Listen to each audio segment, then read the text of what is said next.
Nobody tells you this part out loud. Staying with a woman who no longer values you doesn't just hurt, it rewires you. You become more cautious, more self doubting, more willing to accept silence, distance, and mixed signals as normal. You stop trusting your instincts and start questioning your worth. And the scariest part, you don't notice it happening. You tell yourself you're being patient, understanding, loyal. But what you're really doing is teaching yourself to live without emotional safety. Every day you stay attached. You move further away from the man you were before this relationship began. So, here's the real question. How much of yourself are you willing to lose just to keep someone who already checked out? In this video, you'll learn why emotional detachment isn't an escape. It's the only way to stop the quiet self-destruction and regain control. You don't wake up one day and suddenly realize she's gone. That's not how it happens. The shift is quiet, subtle, almost polite. She still answers your messages, just not with the same energy. She still listens, just not with the same presence. Her body is there, but her attention is somewhere else. You notice she doesn't ask about your day the way she used to. When she does, it feels automatic, like she's checking a box. Conversations that once flowed now stall after a few words. You start filling the silence, explaining more, trying harder, hoping to revive something that shouldn't need revival. And then there's the phone. She takes hours to respond, sometimes days, yet somehow she always has time to post, scroll, react, engage. You tell yourself she's busy. You make excuses for her. But deep down, something doesn't sit right and you feel it. Think back to how it was in the beginning. She leaned in. She was curious. She made space for you. Now she leans away. Her tone is flatter. Her interest feels conditional. This is where most men start doubting themselves. They wonder if they're being paranoid, too sensitive, overthinking. But here's the uncomfortable truth. This isn't imagination. It's observation. Human behavior changes before words ever do. Emotional withdrawal always shows up in patterns. Less effort, less warmth, less curiosity. When someone values you, they don't make you guess. When they don't, confusion becomes the norm. And that confusion slowly erodes you. You begin to question what you did wrong. You replay conversations. You adjust yourself, your tone, your needs, your expectations just to keep the peace. What you don't realize yet is that you're responding to a shift that already happened. This isn't about blame, it's about clarity. Because the moment attention turns into obligation, the dynamic has changed. And when care feels forced, the relationship is no longer mutual. That's the silent shift most men feel, but rarely name. One of the most damaging lies men tell themselves in this situation is this: she just changed, as if it happened overnight, as if it came out of nowhere. It didn't. Women don't emotionally pull away by accident. They don't wake up one morning detached for no reason. Emotional distance is almost always the result of something building quietly beneath the surface. Sometimes it's loss of attraction. Sometimes it's resentment that was never expressed clearly. Sometimes she checked out long before you noticed mentally, emotionally, while still staying physically present. And here's where it gets dangerous for you. Instead of recognizing the shift, you turn inward and start blaming yourself. You assume if you just say the right thing, do a little more, show a little more effort, she'll come back. You work harder at a connection she's already stopped investing in. But effort doesn't restore attraction. It often accelerates its loss. The more you chase clarity, the more you reinforce a dynamic where she holds the power and you hold the anxiety. The more you explain yourself, the more you signal that her approval is something you need. And neediness, no matter how well intentioned, erodes desire. What you must understand is this: when a woman is emotionally invested, she doesn't require convincing. She doesn't need constant reassurance to stay engaged. She doesn't make you fight for basic presence. When she pulls back, it's not a puzzle to solve, it's a message to read. Trying harder at that point doesn't bring her closer. It quietly lowers your position. You stop being a choice and start acting like an applicant, waiting to be evaluated. That's the part most men miss. The more you chase the explanation, the more you abandon your own leverage. And the longer you stay focused on why she changed, the less aware you become of what it's costing you. Because every unanswered question pulls you further away from your center. This is where most men get stuck. Not because they don't see the problem, but because they believe it can still be fixed if they just endure a little longer. So the cycle begins. You tell yourself she's just going through something. You convince yourself this phase will pass. You hold on to the memory of how she used to be and mistake it for a promise of what's coming back. You hope, you wait, you tolerate behavior you would never have accepted before, and for a moment it almost feels worth it. Maybe she laughs again. Maybe she's warmer one night. Maybe she gives you just enough to keep you invested. Then the distance returns. You feel the disappointment, but instead of leaving, you bargain with yourself. Just one more conversation. Just a little more patience. Just a little more effort. That's the trap. Hope becomes the hook. Disappointment becomes the cost of staying. And without realizing it, you start building your emotional life around her inconsistency. What makes this cycle dangerous isn't the pain. It's how quietly it changes you. Your standards lower. Your self-respect erodes. You begin measuring your worth by her mood, her attention, her availability. And the longer this continues, the harder it becomes to leave. Not because you're happy, but because you're emotionally conditioned. Your nervous system gets used to the highs and lows. The uncertainty starts to feel familiar, almost normal. Here's the hard truth most men avoid. She isn't holding you there. Your hope is. Hope convinces you to ignore patterns. Hope keeps you waiting for a version of her that no longer exists. Hope tells you that walking away would mean giving up, when in reality, staying is what's costing you. The pain you feel isn't coming from the truth of the situation. It's coming from delaying your acceptance of it. And every day you postpone that acceptance, you pay with another piece of yourself. Most men misunderstand emotional detachment because they confuse it with indifference. They think detaching means shutting down, becoming cold, or pretending they don't care. That's not what this is. Detachment isn't emotional numbness, it's emotional ownership. Right now, your emotional state is tied to hers. When she's warm, you feel grounded. When she's distant, you spiral. Her tone decides your mood. Her attention determines your sense of worth. That's not connection, that's dependency.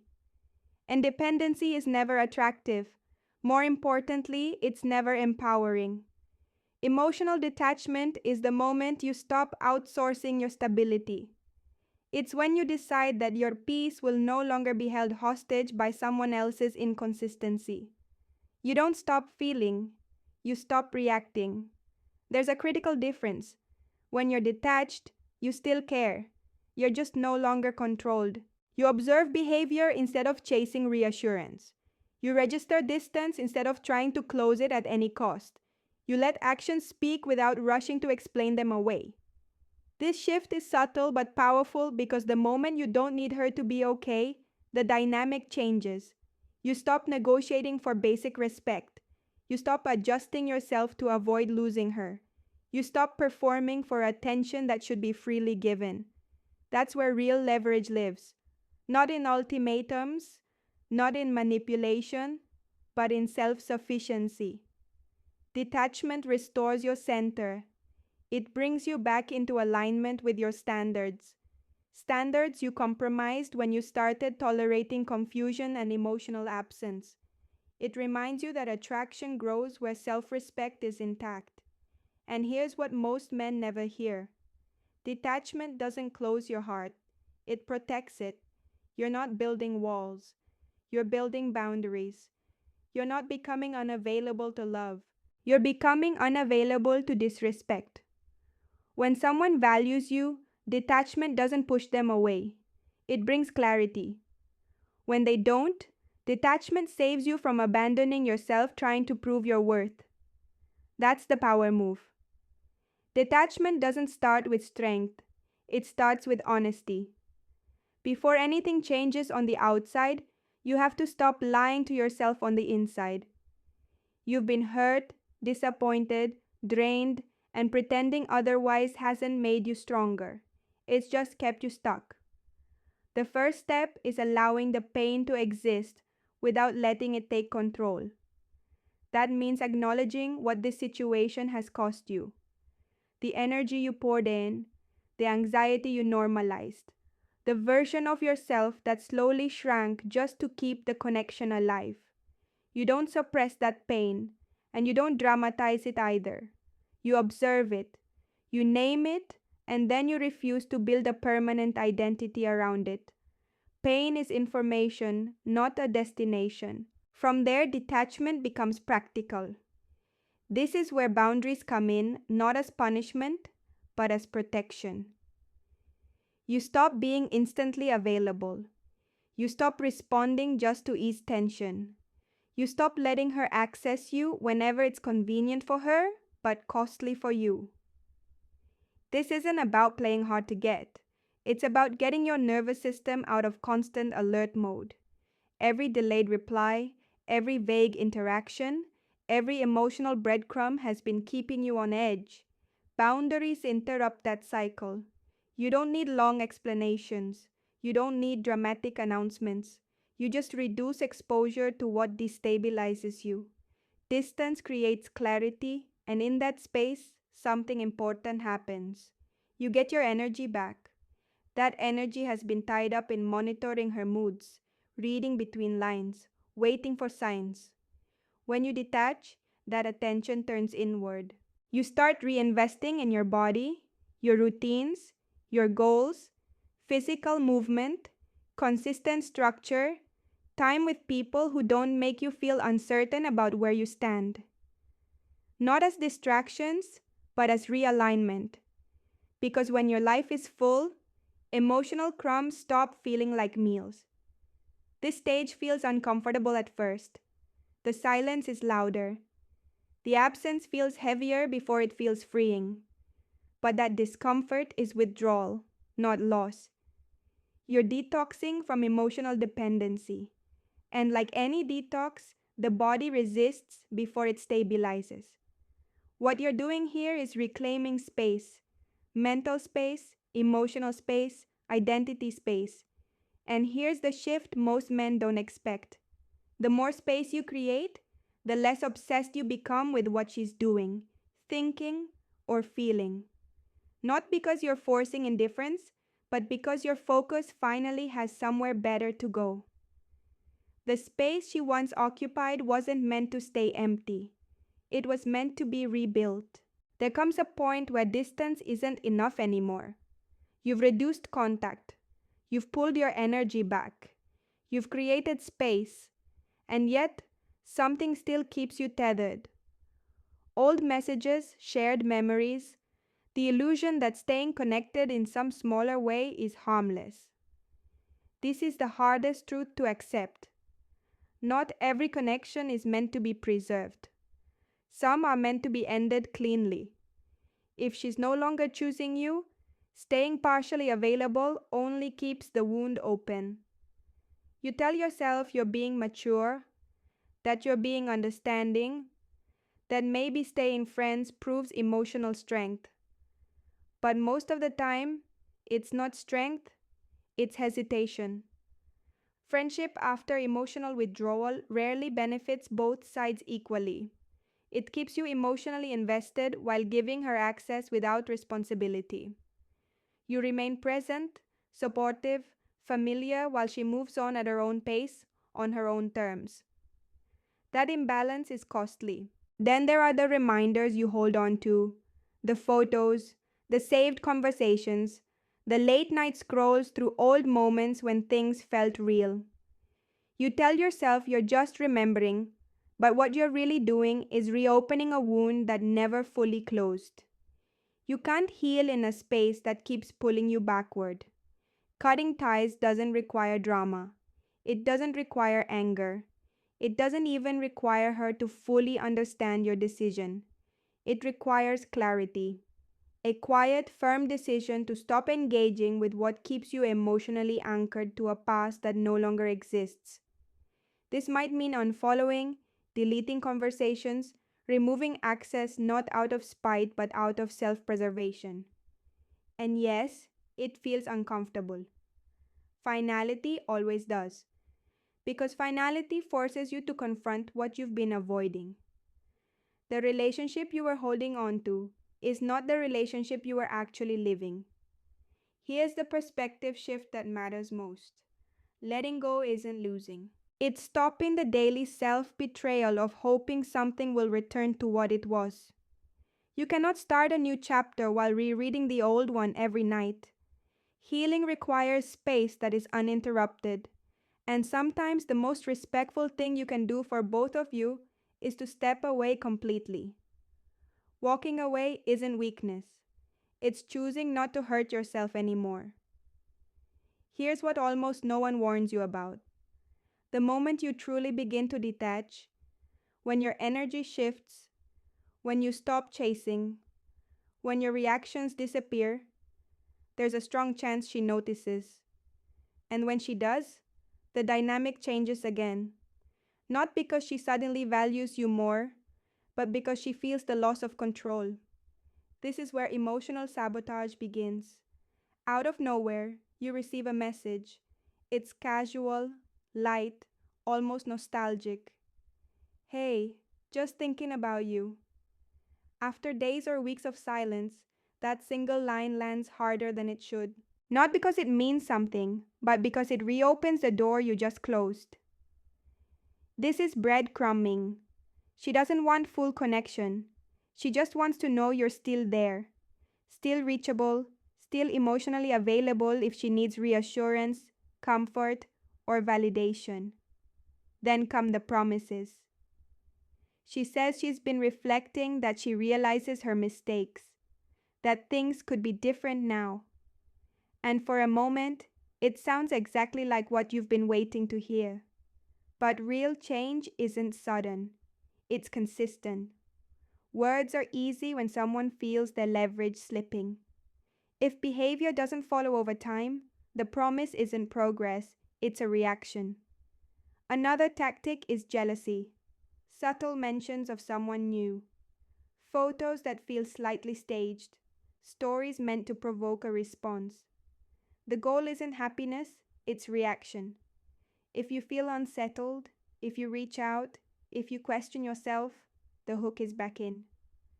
Then there's the most dangerous one. Let's just be friends.